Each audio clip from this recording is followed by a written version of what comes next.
রাজশাহীর আদালত চত্বরে আছেন সহকর্মী সাইফুর রহমান রকি। তার সঙ্গে আলোচনায় যুক্ত থাকবেন রাজশাহীর নারী ও শিশু নির্যাতন দমন ট্রাইব্যুনাল 1-এর পাবলিক প্রসিকিউটর শামসাদ বেগম মিতালী।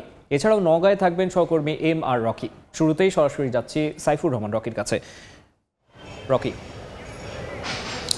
রাজশাহীতে প্রায় 36টি আদালত আছে। এই 36টি আদালতে কিন্তু 1 লাখেরও বেশি মামলা বিচারাধীন রয়েছে। এই কারণে যারা বিচার প্রার্থী আছে মূলত তাদের ভোগান্তির শেষ নেই। তারা আমাদের কাছে ব্যাপক দুর্ভোগের কথা কিন্তু বলেছেন। তারা যেটি বলছেন যে আসলে বছরের পর বছর ঘুরেও কিন্তু তারা এটার সুরাহা পাচ্ছেন না। তো আমরা এই বিষয়টি নিয়ে আসলে কথা বলবো নারী ও শিশু নির্যাতন দমন ট্রাইব্যুনালের 1-এর পিপি যিনি শামসাদ বেগম মিতালী আপার সাথে। তো আপা, আপনার কাছে আমরা একটু জানতে চাই এই যে কেন এত মামলার জট হচ্ছে। আসসালামু আলাইকুম, সকলকে উত্তরাঞ্চলের মানুষ হিসাবে শীতের শুভেচ্ছা জানাচ্ছি। শীত শুরু হয়ে গেছে।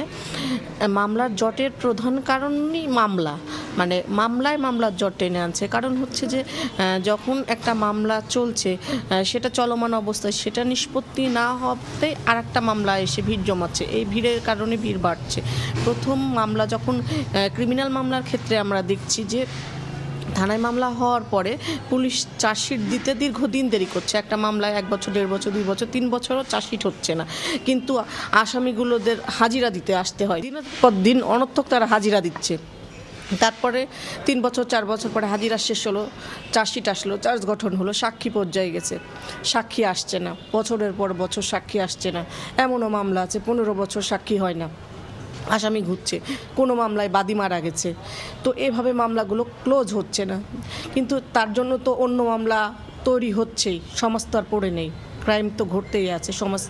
সমাজে নতুন নতুন সমস্যার সৃষ্টি হচ্ছে। সিভিল যে আদালতগুলো আছে সবচেয়ে বেশি সময় লাগে আসলে কোন মামলাগুলোতে? সিভিল মামলাতে সবচেয়ে বেশি সময় লাগে। একটা মামলা সিভিল মামলা সরকারি জজ কোর্টে শেষ হচ্ছে, সেটার যে কোনো একটা পক্ষ আপিল করছে, যে পক্ষ হারছে, তারপর সেটা জজ কোর্টে যাচ্ছে, তারপরে হাইকোর্ট পর্যন্ত যেতে অনেক সময় লাগছে। আমরা বলবো যে জেলা জজ পর্যন্ত যেতেই দীর্ঘদিন, দেখা যাচ্ছে 20 বছর, কোনো মামলা 25 বছরও সময় লাগে। আসলে এই যে বিচার প্রার্থী যারা আছেন তারা তো কোর্টের বারান্দায় ঘুরতে ঘুরতে একজনের 20 বছর 25 বছর এরকম আর কি সময় লাগছে। তো এরা আসলে অনেকে আমরা দেখেছি এরকম যে বাদী বিবাদী যারা আছেন তারা কিন্তু উভয়ে বেছে নেই আর কি, যারা মামলা করেছেন। তো এরকম একটি পরিস্থিতির মধ্য দিয়ে আসলে এই মামলাগুলো কিভাবে আসলে দ্রুত শেষ করা যায়, দ্রুত নিষ্পত্তি করা যায়, এই বিষয়গুলো নিয়ে আসলে আপনারা কি ধরনের তাগিদ দিচ্ছেন?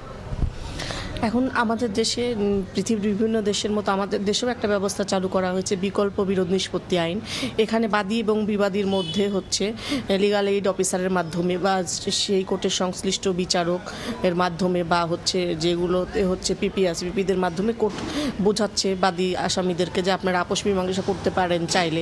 একটা সামান্য হচ্ছে 323-এর মামলা বা 506-এর মামলা আপনি 5 বছর 7 বছর ঘুরে কি এমন সাজা হবে, তার চেয়ে নিজেরা পাশাপাশি অবস্থান করবেন একটা গ্রামে, আপনি তাকে মাপ করে দেন। বা আপনার হচ্ছে চিকিৎসা করতে হয়তো মারের কারণে একটা থাপ্পড়ই খাইছিলেন, তো যে খরচটা হয়েছিল, বা আপনার একটা ছাগল মারা গেছিলো, আপনি মামলা করেছেন, তার সে ক্ষতিপূরণ দিয়ে দিবে।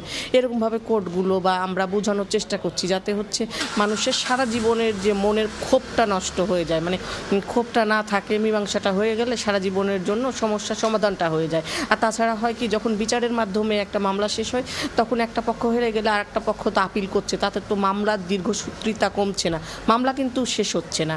একটা কোর্টে শেষ হচ্ছে, সেই মামলাটা পরবর্তী কোর্টে গিয়ে আবার বোঝা হিসাবে বৃদ্ধি পাচ্ছে। মানে আমার সামনে যেটা আছে সেই জায়গা থেকে পরের স্টেশনে গিয়ে আবার সেই জায়গা থেকে শুরু হচ্ছে।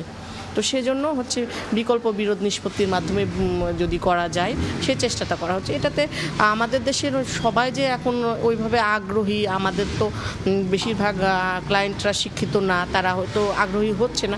তারপরেও আমরা চেষ্টা করছি তাদেরকে বুঝায়, তাদেরকে কাউন্সেলিং করে যে এটা করা যদি সম্ভব হয়। কতটা মানে তারা ক্ষতিগ্রস্ত হচ্ছে, দিনের পর দিন আদালতে ঘুরে, এই যে রাস্তার গাড়ির ড্রাইভার থেকে শুরু করে আইনজীবী পর্যন্ত তার টাকাটা নিচ্ছে, কিন্তু ফলশ্রুতিতে তার লাভ কতটা হবে শুধু জেদ ছাড়া, এটা আমরা বোঝানোর চেষ্টা করছি।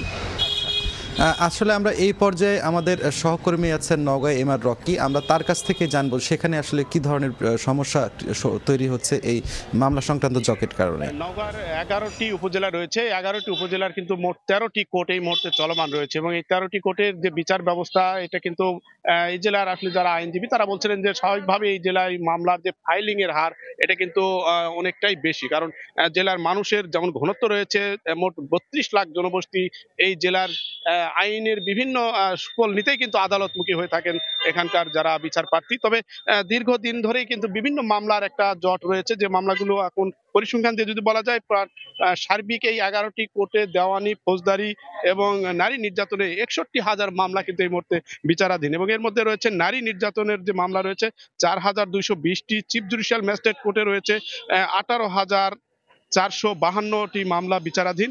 এছাড়া জজ কোর্টে দেওয়ানি মামলা রয়েছে 26,143 এবং ফৌজদারি মামলা রয়েছে 12,768টি মামলা। স্থানীয়ভাবে আমরা এখানে আইনজীবীদের সঙ্গে কথা বলেছিলাম, আসলে এখানে বরাবরই যে বিষয়টি হয় বিচারকের একটা সংকটকে অনেকটা বিচার ব্যবস্থার কারণে কিছুটা বাধাগ্রস্ত হয় বিচারের যে সার্বিক, এখানে যারা আইন নিচে আসেন বিচারক সবসময় একটা ঘাটতি রয়ে যায় এবং এই কারণে মামলা ফাইলিং এর তুলনায় নিষ্পত্তির হার কিন্তু অনেকটাই কম। এই জায়গায় আসলে এখানে স্থায়ীভাবে আসলে যে বিষয়টার উপর গুরুত্ব দেওয়া হচ্ছে তা হলো সবসময় বিচারক যেন থাকে, পাশাপাশি হচ্ছে যে জেলার এই 11টি উপজেলায় নারী নির্যাতন, দেওয়ানি, ফৌজদারি সব ধরনের মামলা যেহেতু ফাইলিং আর বেশি থাকে, এই মামলাগুলো যখনই নতুন আসছে তখন পুরনো মামলা কিন্তু কিছুটা হলেও বিলম্বিত হয়ে যাচ্ছে এবং দেওয়ানি আদালতের মামলাগুলো কিন্তু দীর্ঘসূত্রিতা, বিশেষ করে জমি জমা সংক্রান্ত 15-16 বছর পর্যন্ত এই মামলাগুলো কিন্তু বিচার প্রক্রিয়ার চলমান রয়েছে।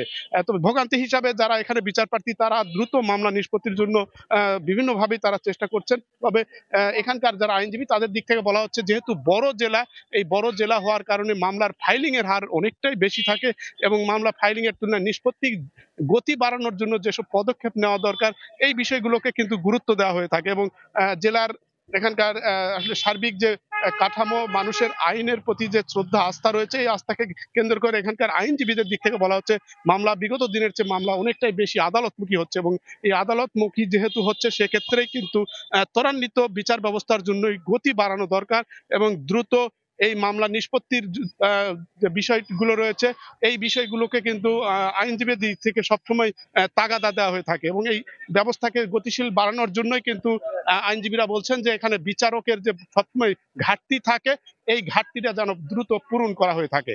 তো এই ছিল নওগাঁর সার্বিক অবস্থা।